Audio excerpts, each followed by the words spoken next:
Hey friends, this is Kris with the Prize Foundation. I'm here this morning on the Prize Cast for Startup Prize Mentors on Caffeine. I've got my nice crispy iced coffee ready to go, and I'm going to talk this morning to Anna Gleason. She's one of our rock star mentors. She is a renowned CPA accountant, and she's going to give us a little bit of advice on what your business can do to weather the storm of COVID-19 so that you'll still be around when we all go back to normal. Remember to like, share, and subscribe to our videos on YouTube as well as Facebook. And so now let's go ahead and get started with the show. Good morning, Anna. How are you? Good morning. I'm fine. How are you, Kris? Doing really well. So Anna, obviously you're an accountant, and you know, most of our viewers, I'm sure, are entrepreneurs, have a better idea than I do. But for someone like me who doesn't work with numbers, doesn't deal in numbers, could you just tell us a little bit about what accounting is? How does it work, and why is it so important for business owners? Absolutely. So accounting is more or less just the language of business. It's the language of finance, the language of numbers. It's the way that business owners, entrepreneurs, finance leaders, it's the way they tell their story about the success or the well-being of their business. And saw something online earlier today about Warren Buffett describing the most essential part of owning a business and running a business is having a good, solid background in accounting. It's kind of like he said, know it as fluently as the English language. So it's the way you tell a story about your business. It's the language of numbers. I know that you spend a lot of times working with entrepreneurs and small business owners. What kind of questions are you getting from them right now? What are people feeling like out there? What sort of things do you hear a lot of at the moment? Yeah, so it's been a weird few weeks. A lot of business owners are trying to keep the lights on. A lot of business owners are trying to keep their employees paid, even though they can't keep their lights on. Maybe they're having to shut their doors or close due to government mandates. Some of them are trying to figure out just how to get cash flows right now. I think they're, just like individuals may live paycheck to paycheck, some businesses live paycheck to paycheck, and really are struggling right now with no income or very reduced income and trying to just pay the bills. So I'm getting a lot of questions on, okay, I think I need to lay off my staff. How do I do that? And one, make sure they get paid, and two, ensure some sort of stability that when we're able to, like you say, get back to normal, how do I ensure that they can, come back on staff with me? What do I do to bridge the gap in between now and maybe when we can open our doors again? How can I make up for this lost revenue? How can I just inject any cash into my business right now to make things a little bit easier until things can start running again? So the questions are inward looking and like, how can I make this work? And also outward looking is, how can I support my staff? So there's lots of questions going on. What options are available? What's this new CARES Act that's out there? It's a weird time, but it's a good time to lean on your bank and your accountant. So good time to have those types of people in your back pocket. Great.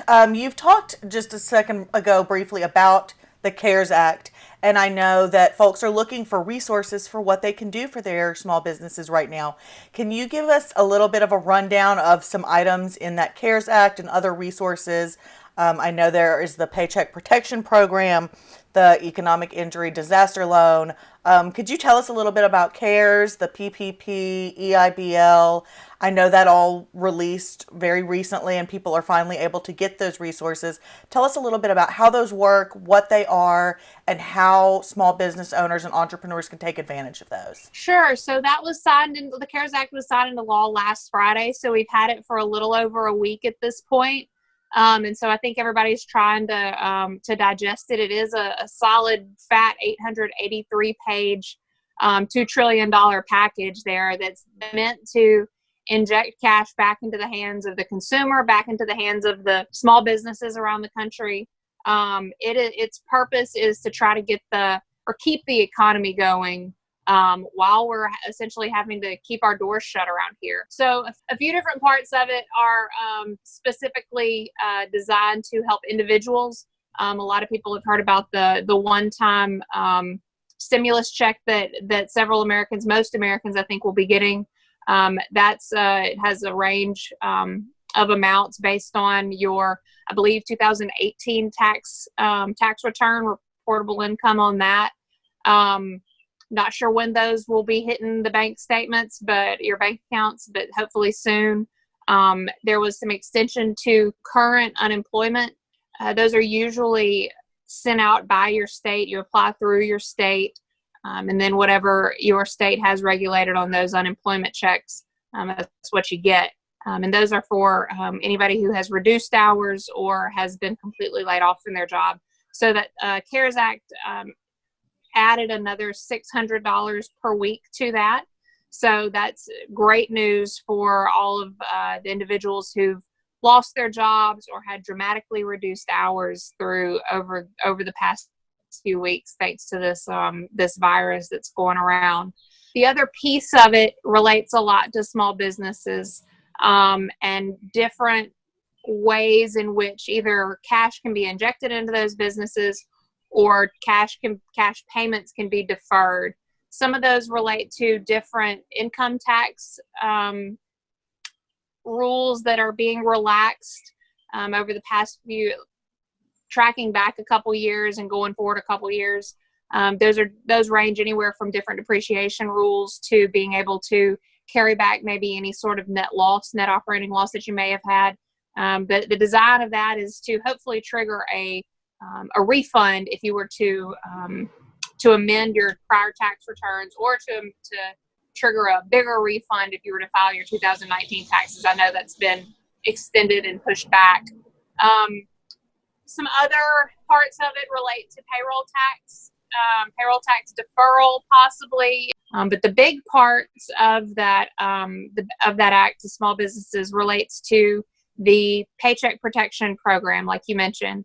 And that is a loan that is funded by banks through the SBA to essentially bridge the gap in between now and when hopefully businesses can open back up again. And it's intended to keep employees paid, to keep the lights on, to keep rent paid, and hopefully just to kind of, cover the essentials over the next couple months. And once businesses receive that funding, it is based on 2.5 times your average monthly payroll for last year. That includes healthcare benefits and 401k contributions that your company made. And whatever funding you receive on that from your bank is, if it's used for certain specific purposes, payroll, utilities, rent, mortgage interest, things of that nature, it is intended to be forgiven through the government. And so, like I said, the purpose of that is just to put cash in the hands of businesses to pay their employees and to keep the lights on, just to bridge that gap. You also mentioned the EIDL, that's the Economic Injury Disaster Loan Program. It is funded directly through the SBA. You don't have to go to any banks to do that. It is, there is an application on the SBA's website, pretty quick, simple application for the most part. If you've got your prior year tax return available, I think all the information that you'd need is on that, your business tax return. It comes with a $10,000 advance, which is also forgivable. And then past that, kind of waiting to see haven't really released as far as what all funding is going to be available through that. I have not heard of anybody receiving funding yet, having received cash or been approved for that loan just yet. But it is intended for every other purpose. You could use it on payroll and everything, but if you do apply for both programs, you can only use, you have to use them for different types of expenses. So since the Paycheck Protection Program is so strict in what that money can be spent on, it's best to use that funding for those specific purposes. And then anything after that, use that Economic Injury Disaster Loan Program for that. It's a low interest loan. I don't really know what their loan amounts are going to be or what that's going to be based off of. So I don't know, we'll watch out for it. But it does, so the CARES Act does extend that additional $10,000 grant through that program, which is, again, designed to put cash in the hands of businesses and try to keep everybody running for the time being. And banks are completely overwhelmed. It's been a crazy process since the registration started on Friday. Been a crazy few days of mass chaos. So be patient with your bank if you do want to apply for that loan. They're all kind of scrambling to understand the guidance. It was a very quick, hasty rollout, for good reason. You know, Americans need their money. Small businesses need that money. But it's been chaos. So be patient with your banks, but do reach out and let them know you're interested if you are. Awesome. I think those are some really great resources for small business. And can you just briefly kind of explain the difference in small? I know some people think small business is like, 10 people, but it's a small business is really could be up to a couple hundred. Is that right? Yeah. So the SBA defines a small business as any place with employees of less than 500. So it's pretty wide ranging what all is considered a small business. You know, when you think of the top percentage of business in town, your Fortune 500 companies of the world, they're huge. They're massive, thousands and thousands and thousands of employees with large revenues coming in, in the millions and billions of dollars. So when you think of small businesses, their cap is kind of that 500 employee limit and under. So it's it can include a lot of different companies. It can include your local restaurants on the corner, and it can include your larger manufacturing facilities of several hundred people. So yeah, it's pretty wide ranging. Good. I want to ask you to look into your crystal ball with me. Just do a little think ahead. What do you think the residual effects of this COVID-19 crisis are going to be, particularly on an economic or accounting side? What do you think we should all be doing to kind of prepare ourselves so that we as business owners and entrepreneurs can still be around on the other side? Yeah, I think we're all kind of realizing that this is lasting longer than we really ever thought it would.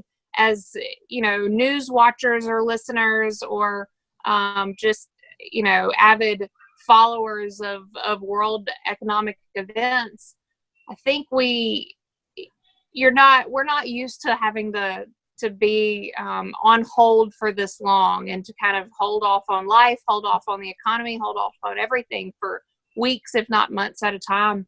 So I think we're all kind of digesting it as it happens.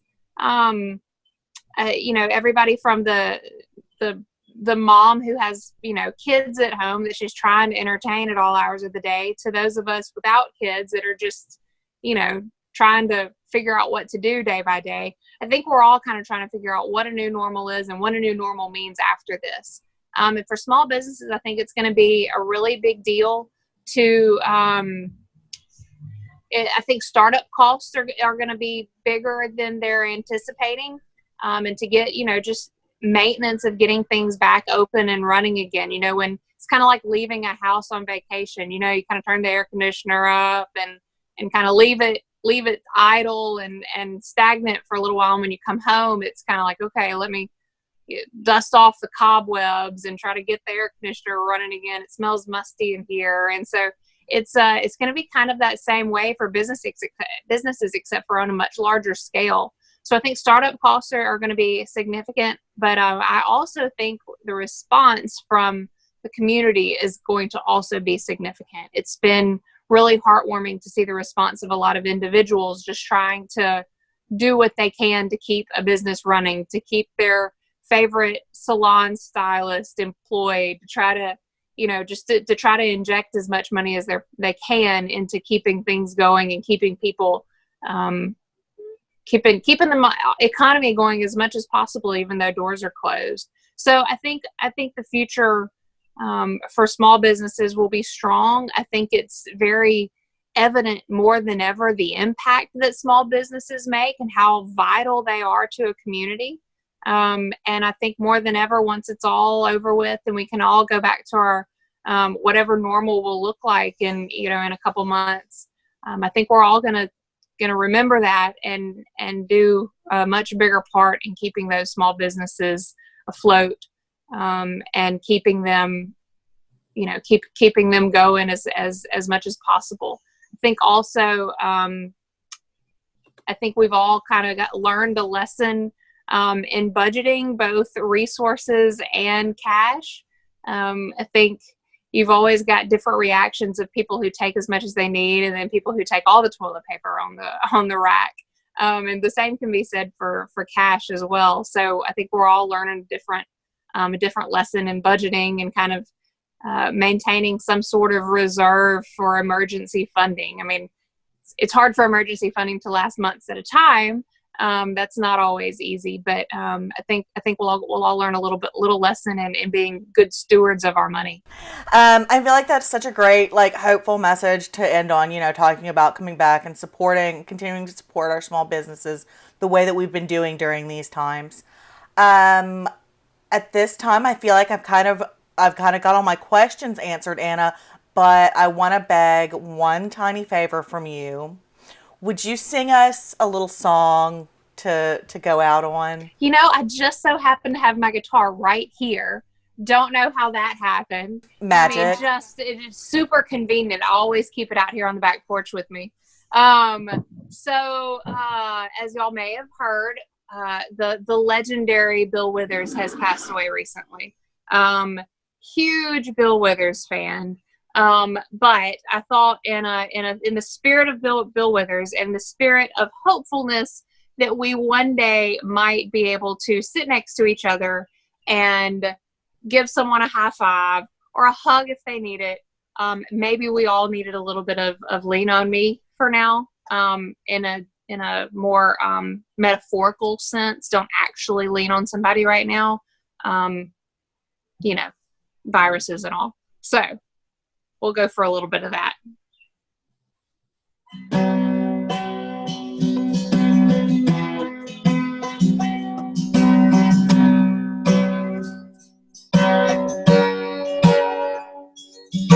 Sometimes in our lives, we all have pain, we all have sorrow, but if we are wise, we know that there's always tomorrow. Lean on me when you're not strong. I'll be your friend. I'll help you carry on. For it won't be long. We're gonna need somebody to lean on. Please swallow your pride. If I have things you need to borrow for, no one can feel those of your needs that you won't let show. You just call on brother when you need a hand. We all need somebody to lean on. I just might have a problem that you understand. We all need somebody to lean on. Lean on me when you're not strong. I'll be your friend. I'll help you carry on. It won't be long till I'm gonna need somebody to lean on. Lean on. Lean on. Anna. Lean on people right now. That's right. Don't actually lean on anyone right now, but metaphorically lean on your friends, lean on us. You can definitely lean on us here at the Prizecast. We'll be here every weekday at noon for you on the Prize Fest Facebook page, facebook.com/LA Prizefest, or on our YouTube page at the Prizecast. Anna, I want to thank you so much for taking this time out. I know things are very, very busy for bankers and accountants and anyone that works with our small business and entrepreneur community right now, trying to help them keep everything going, keep everybody afloat, and keep the lights on for everybody. So thank you again for being with us, and everyone tune in. Yeah, everybody tune in tomorrow at noon for another episode of the Prizecast. Until then, viva la prize! Viva la prize!